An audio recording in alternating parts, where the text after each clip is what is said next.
Welcome to China in Focus. I'm Tiffany Meyer. Our top story: a Chinese company linked to Beijing's military pleading guilty to stealing key technology from Motorola. We look at the concerns around the stealing. The Supreme Court upholding the law set to ban TikTok in 3 days. The same day, President-elect Trump spoke to Chinese leader Xi Jinping about the matter. Trump's pick for Interior Secretary saying he'd be aggressive in opening public lands to oil and gas development. More on how it connects to the AI race with China. Treasury nominee Scott Bessent questioned on Capitol Hill about Trump tariffs and who would feel the effects. All through the campaign, we heard they weren't, that foreign countries were going to pay it. I think that's baloney. It's going to be paid for by workers and small businesses. So, your response? I would respectfully disagree.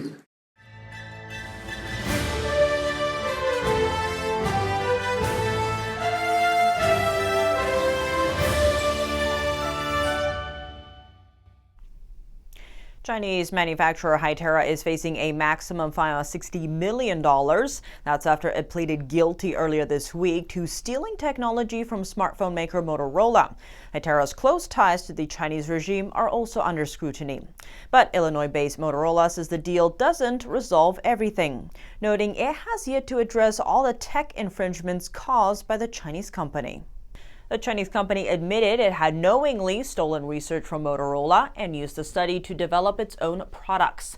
This is a long-awaited result for Motorola after it sued the company more than 7 years ago. Motorola said the Chinese citizen who stole its data was affiliated with the Chinese military. So exactly what kind of technology was stolen? It's called DMR, short for Digital Mobile Radio, and powers up two-way radio communication. The tech is used in a wide range of products in both civil and defense fields. In defense applications, it can provide encrypted conversation channels between combat personnel and military bases. For civil devices, it's used in walkie-talkies and vehicle radios. It's worth noting that Motorola is the world's largest provider of two-way radio systems, and Hytera follows in second place. Hytera is far more than just a radio systems manufacturer. The company is partly owned by Beijing, and it has close ties to the Chinese Communist Party, its military, and the policing system the regime relies on to monitor people. The Federal Communications Commission first blacklisted 5 Chinese companies in 2019. The U.S. government and Congress believe the entities pose unacceptable risks to national security. Hytera was one of the 5, along with Chinese telecom giants Huawei and ZTE, and video surveillance equipment maker Hikvision. Motorola is continuing to pursue the Chinese company for the over $470 million it was already awarded. Those damages come from its trade secret and copyright infringement case against Hytera. A new blow for Chinese-owned TikTok. The Supreme Court upheld a law banning TikTok in the U.S. The law is set to take effect this Sunday, though Trump's pick for National Security Advisor said the president-elect would intervene. Here's more. The justices rejected a free speech challenge brought by the social media company. TikTok is used by 170 million Americans, but both Republican and Democratic officials have raised national security concerns related to TikTok's links with ByteDance, its Chinese parent company. TikTok's parent company could stop the ban by selling the app to a non-Chinese owner, but that hasn't happened. Trump has previously vowed to protect the social media platform, saying he believes TikTok helped his campaign with younger voters. Trump initially wanted the app banned during his first term, but he changed his stance during the 2024 election. The White House says President Joe Biden will leave implementation up to the Trump administration. Senator Josh Hawley, who has been a harsh critic of TikTok, praised the Supreme Court's decision. Trump said today he spoke to Chinese leader Xi Jinping about the TikTok matter. That's alongside a number of other issues, including trade and fentanyl. Trump said on Truth Social that, quote, "The call was a very good one for both China and the USA. It is my expectation that we will solve many problems together and starting immediately." Trump said on January 6th that he and Xi have been communicating through representatives. He expressed optimism about their relationship. In the meantime, China has decided to send its second-in-command to Trump's inauguration. It'll mark the first time a senior Chinese leader attends a U.S. president's swearing-in ceremony. The decision for Hang Jian to attend comes more than a month after Trump extended the unusual invitation to Chinese leader Xi Jinping. No heads of state have previously made an official visit to the U.S. for the inauguration. Trump recently expressed optimism about his relationship with the Chinese leader, but he has named numerous Chinese hawks to key posts in his incoming administration, including Senator Marco Rubio as Secretary of State. Trump also threatened a 60% tariff on goods from China. Besides China's attendance on Inauguration Day, big tech CEOs, including Elon Musk, Jeff Bezos, and Mark Zuckerberg, are also reportedly planning to attend the inauguration, though Nvidia CEO Jensen Huang said Friday that he will not attend the ceremony. Instead, he will be traveling to celebrate the Lunar New Year with employees and their families, a tradition he observes annually. Huang said he looks forward to congratulating the Trump administration after the incoming president settles into office. U.S. Treasury nominee Scott Bessent appeared before the Senate Finance Committee on Thursday for his confirmation hearing. The Wall Street veteran shared his insights on trade, U.S. investment to China, and China's economic status. China is the most unbalanced economy in the history of the world. They are in a severe recession/depression. They may have minus 4% disinflation, and they are attempting to export their way out of that as opposed to doing the much needed internal rebalance. Yep. So, I am with you on the need to open markets, but we cannot allow a player like this to flood our markets or to flood the world. Bessent's remarks on Chinese exports came after Beijing announced an all-time high trade surplus, and he vowed to fix that as soon as he's confirmed. He said he would push China to purchase American agricultural products, something China has long agreed to but failed to do over the past 4 years. Bessent also emphasized the Treasury's role in defending U.S. national security. The Treasury Department plays a critical role in protecting American national security. We must secure supply chains that are vulnerable to strategic competitors, and we must carefully deploy sanctions as part of a whole-of-government approach to address our national security requirements. I believe these tariffs, you can call it whatever you want in terms of trying to gussy it up. They're going to be paid for by our workers and small businesses. Senator, I would respectfully disagree. Bessent also defended Trump's tariff plan during the hearing, saying he would use it as a tool to balance bilateral trade, as well as a bargaining chip in negotiations. Bessent said he believes that reasonable tariffs could bring America more revenue. When asked whether tariffs would worsen the financial burdens on American households, Bessent said he did not believe the costs would pass to shoppers, and that China would further cut prices to maintain its market share. A push to invest in clean coal coming from Interior Secretary nominee Doug Burgum. He says the U.S. must invest in the energy source in order to generate the energy needed for the AI race with China.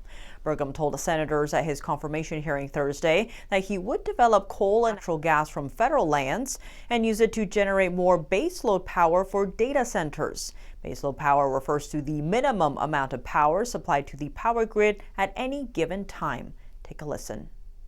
This is part of a larger crisis our nation is facing around electricity. We have a shortage of electricity, and especially we have a shortage of baseload. We know that we have the technology to deliver clean coal. We're doing that in North Dakota. Without baseload, we're going to lose the AI arms race to China. And if we lose the AI arms race to China, then that's got direct impacts on our national security and the future of this country.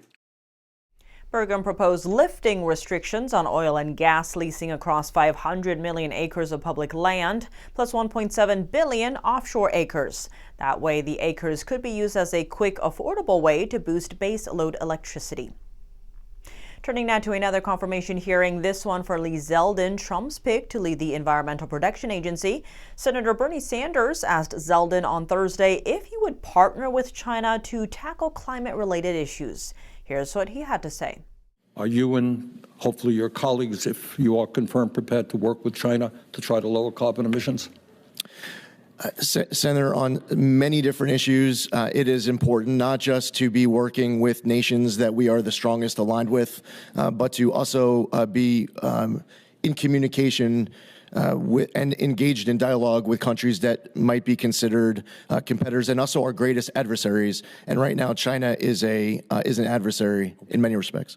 Zeldin also said during the hearing that the incoming Trump administration has a mandate from American voters to protect the environment, but without harming economic growth. An executive order from President Biden slated to make it easier to go after foreign hacking groups. It's designed to strengthen U.S. cybersecurity. The Thursday order comes after a major Chinese breach into AT&T and Verizon networks recently. Chinese hackers tracked the locations of millions of Americans and recorded their phone calls. The order allows sanctions to be imposed on foreign hackers who use ransomware to target critical infrastructure such as hospitals. It also requires federal agencies to strengthen cybersecurity against the growing threat of quantum computing. A form of highly advanced tech could enable foreign adversaries to breach U.S. systems. President-elect Trump's nominee for CIA Director John Ratcliffe emphasized at a Senate hearing that improving both defensive and offensive cyber capabilities is crucial to staying ahead of America's adversaries. He warned that if China were to surpass the U.S. in quantum computing, it could pose a significant national security threat.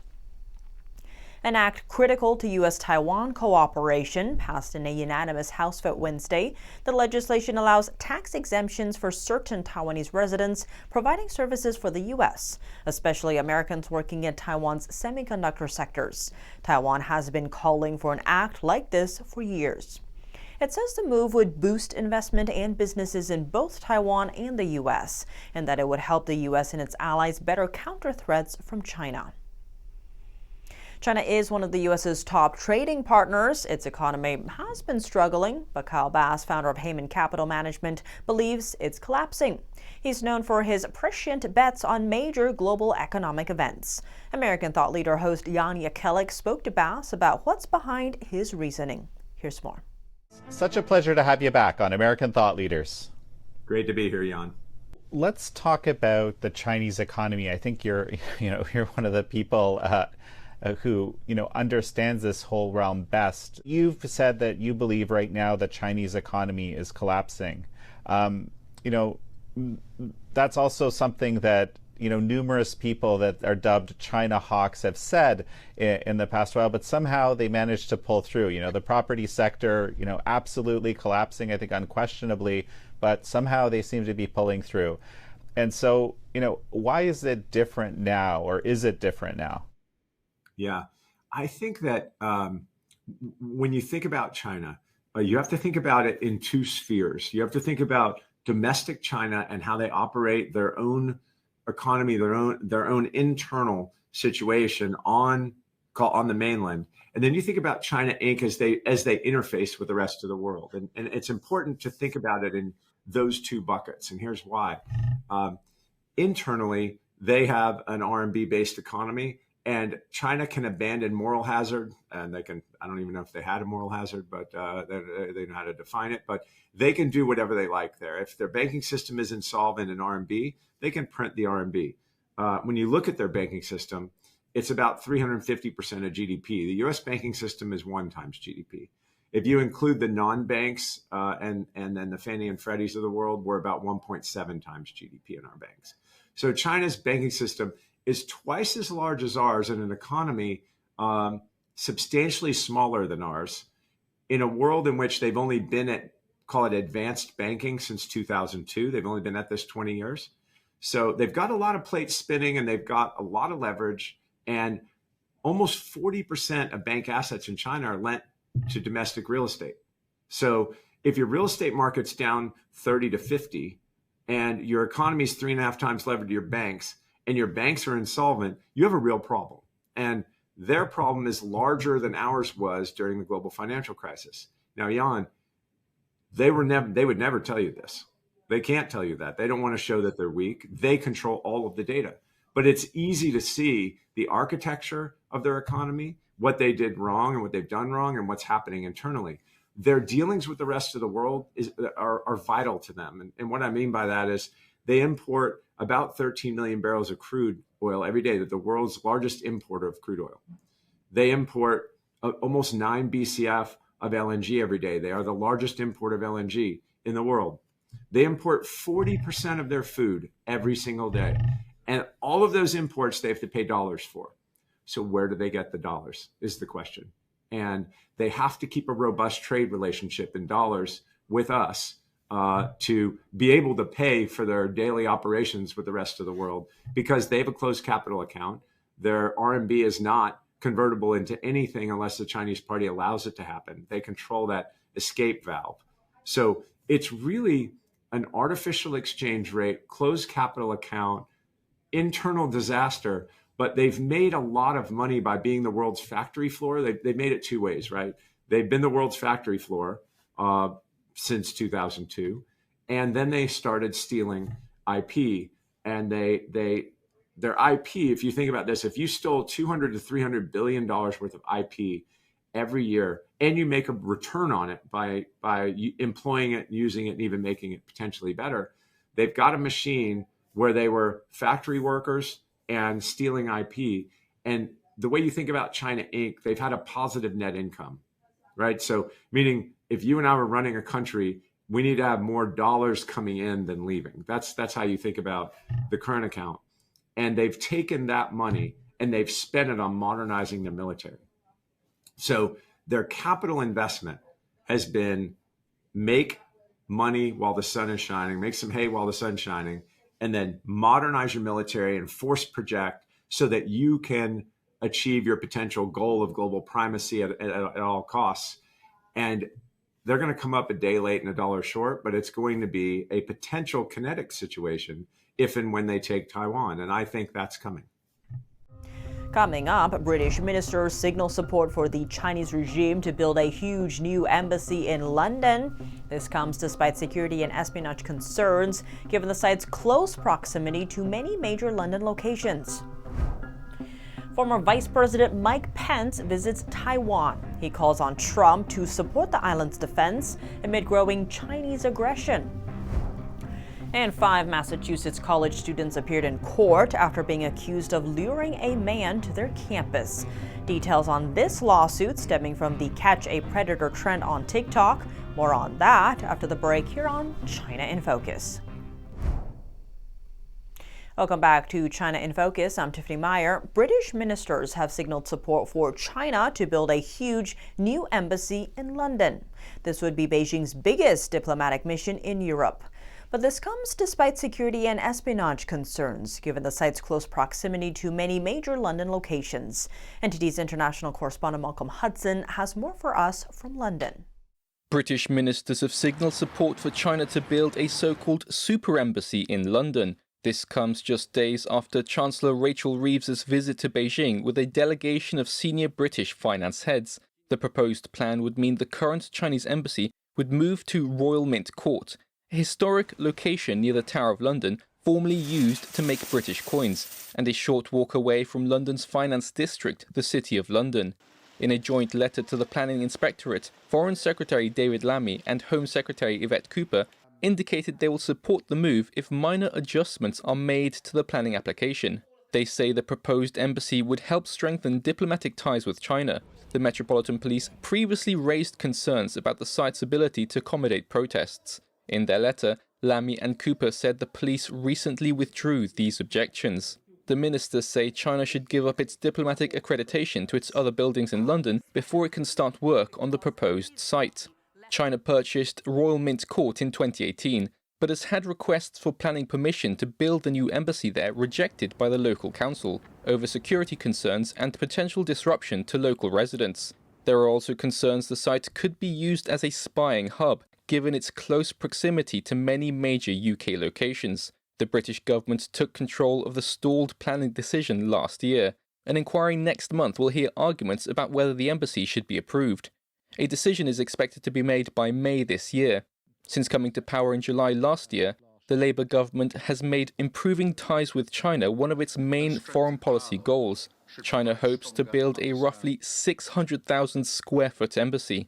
This would be China's biggest mission in Europe and more than a third larger than the Chinese embassy in Washington. Malcolm Hudson, NTD News. Former Vice President Mike Pence arrived in Taiwan Friday. He called on President-elect Trump to give Taiwan the support it needs to defend itself from China. But I am convinced that America will never abandon our allies across the Pacific, and I call on the new administration in Washington, D.C., and freedom-loving nations around the world to urgently renew our commitment for providing Taiwan with the support it needs to defend itself and its freedom. Pence was speaking at an event held by a private language institute in Taipei. During his visit, the former vice president is expected to meet with Taiwan's president, Lai Ching-te. Pence's trip is meant to emphasize a firm U.S. support for Taiwan's sovereignty and democracy. The visit also highlighted the importance of the U.S.-Taiwan partnership in maintaining peace and stability in the Indo-Pacific. From social media to the courtroom, 5 Massachusetts college students appeared in court Thursday. They're accused of plotting to lure a man to their campus through a dating app. The teens allegedly accosted the victim as part of a catch a predator trend on TikTok. The Assumption University students were arraigned on conspiracy and kidnapping charges. A 6th defendant was being arraigned separately in juvenile court. One female suspect faces an additional witness intimidation charge, and a male student in the group has been charged with assault and battery with a dangerous weapon. The 22-year-old victim said that an 18-year-old woman on the dating app Tinder invited him over. Then, minutes after he arrived on campus, the defendants allegedly started calling him a pedophile. The man told police that he was chased by at least 25 people before he managed to flee. That's all for today's China in Focus. I'm Tiffany Meyer. If you have any feedback on the show or have something you'd like to see us cover, send us an email at chinainfocus@ntd.com. We'd love to hear from you.